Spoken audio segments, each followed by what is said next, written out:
Good morning, everyone. Welcome to another edition of 10 Unedited Minutes with Marlena. It is Thursday, July 16th. I truly feel like our summer is halfway over, and that makes me sad. Summer is one of my favorite seasons of the year because I like to be warm. Today's episode, and this whole podcast actually, is sponsored by my dear friend Rebecca Conklin Kleibomer. I'll get this shit out of my mouth today, Rebecca. And Rebecca agreed to sponsor my podcast because she loves me, she loves the work I'm doing here, and she supports it. So if you want to sponsor, I am looking for another sponsor in about a month. It's a simple $25 a month, and that basically covers my subscription to Buzzsprout. So Rebecca has agreed to sponsor for 2 months, and as a thank you for that, we took 60 episodes and we are honoring Rebecca with each one of those episodes. So at the beginning of each episode, I either share a memory or just love on her a little bit.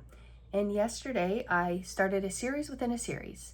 And that is Rebecca, back in February of 2017, took the entire month and dedicated each day to write a love letter. And I saved each one of those love letters with the intention of putting them in a book someday. And so I'm going to read each one of those love letters today and for the next 26 days.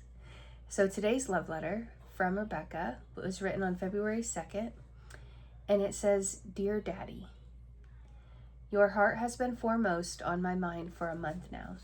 You've been in the hospital and rehab center and back to the hospital as medical professionals poke and prod and pill you into better health following a valve replacement surgery. This big heart in this big chest, pumping blood through this big man. This little girl has been praying for your heart in your body because this little girl knows the heart in your soul. When I close my eyes and listen to my heart, the sounds of the beeping and whirring hospital machines fade away, and the sounds of my childhood and you being my father float into my consciousness. Clump, clump, clump. The sound of your boots walking up the sidewalk on the farm, measured, intentional, reassuring, a stride that takes 3 of my steps to keep up. You're on the move. There's work to be done. You're coming to help me.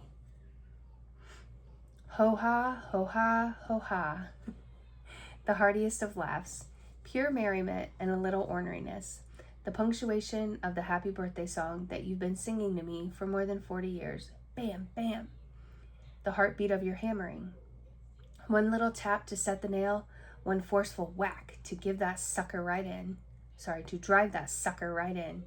Your oak tree fingers wrapped around the tool, pummeling that nail into the place of your intention. Don't mess with Daddy. Rumbling. The sound of the engine in your semi-truck. A great big sound. The only sound big enough to match your strength. The smell of diesel and corn. The zinging fling of stones crunching under the tires as you pull in and out of our big driveway. The sound of your profession, our sustenance, the country's economy. The sound that always makes me think of you. Sizzle, sizzle, sizzle. Ah. Something delicious is on the stove. You have channeled your Grandma Benson. You are stirring something in a pot. After I've done the grunt work of peeling potatoes and watching spinach leaves one by one. So worth it. Moo. Beef, it's what's for dinner. The love of my life has remained both love and in my whole long life probably because of the homegrown steak you brought to us in college. The absolute pain in the ass of dragging giant buckets of warm formula all the way to the calves in the barn just for them to headbutt and kick it all out of the pail is probably why I survived nursing my ever-hungry sons on demand without throwing them out a window. There is patience and persistence to be found in raising steers. That's why I love cows, Rebecca. Creak, click. The sound of the doorknob on the door of the garage. I am a child, barefoot, feeling the delightfully cool cement apron while the summer sun blazes down and the breeze sifts the towering maple trees into a symphonic sound all their own. You are behind me, towering over my little braided head, whispering into my ear, righty-tighty, lefty-loosey. I hear your voice, I trust your words. The basic wisdom of life that opens doors to garages and to opportunity and to knowledge and to fixing your own problems and to unlocking all the barriers that will ever stand in my way. And I shall knock them all down with the strength of the man who has guided me and taught me and encouraged me into the woman I am today. I'm going to assume those symbols mean fuck. Look at that, Daddy. Turn the air blue. I probably left the garage door open. I love you so much, Daddy. Get well soon. Your whole family loves you, and we are so grateful for all your hard work and all the gifts of time, resources, wisdom, and love that you have given us. Always, Rebecca. That is absolutely beautiful. I had to get through that without crying, just so you know. Good job, Rebecca. I love you so much. And that letter is just a little peep into your childhood. And once again, we lived very, very similar childhoods. And that's probably why we are such great friends. So thank you again for sponsoring this podcast. Let's get into what we were going to talk about today. So I think I teased this a little bit yesterday after I read Rebecca's first love letter. And that was... yesterday was exactly 1 year since I announced the closing of the dough hook. And I know that because of my Facebook memories. So on July 15th, I put a post out there on Facebook, which means that I had done everything up to that point with my employees and all the important people before putting it out there to the public. But seeing that memory on my phone yesterday made me reflect over the last year. And I did a lot of reflection on the different Marlena that's sitting here 365 days later than the Marlena that was writing that Facebook post 365 days ago. And I'm different. I'm definitely different. And while it hasn't been a full year since I've completely closed my business, it's been a full year since I made that decision. And I think when I made that decision is when a lot of the weight was lifted off my shoulders. As a matter of fact, that very next Sunday, I went to church and I told Father about it. And he looked right at me and he said, "You look lighter. Your face, you look like you feel a lot lighter." And that struck me because you don't realize how much weight you're carrying until you're not carrying it anymore. Yeah, let me say that again. You don't realize how much weight you're carrying until you don't carry it anymore. And over the last year, I spent a lot of time reflecting on my faith, strengthening my faith, strengthening my relationships with my family. Because let's be honest here, when you are in business for yourself, you have to give up a lot. And some of that means time with your family. And I think that I did that a lot in the last 12 years and even before that in my career. So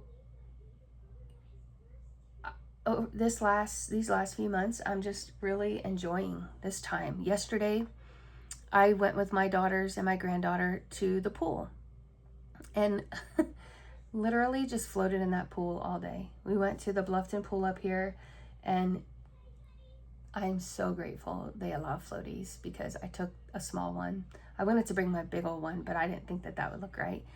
And so the small one, I just was able to put one end under my head, one end under my feet, and I just floated. And you guys, that was the absolute best feeling in the world. And I was thinking yesterday while I was floating in that pool, a year ago in the beginning of July, my family took a vacation to Florida and we rented an Airbnb with a pool, and I floated in that pool. And I remember floating in that pool a year ago, and that's kind of was the turning point of me really taking notice and really making that decision to give up my business when I was like, I was not able to relax in that pool. I was sitting there, a drink in my hand, warm sun on my face. Everything around me was exactly what I wanted to be doing. Everything was my favorite things. My family was around me, and I could not relax. And I said, that's it. That's it. And I've always said, since the very first job that left me go because my daughter was sick, I've always said that when a job begins to interfere with your family, it's time to give it up. And I made a lot of sacrifices while owning the dough hook in terms of my family, but I'm done with that. Now, if my kids want to go, my 20-year-old kids, want to go to the pool on a Wednesday afternoon, we're going to go to the pool on a Wednesday afternoon. And I'm going to spend that time with my granddaughter. Oh my gosh, I could cry. It was so fun. She would jump off the side of the pool. My granddaughter's really starting to find her way in water. She can't swim yet, but last summer she was terrified. She would only go in ankle deep.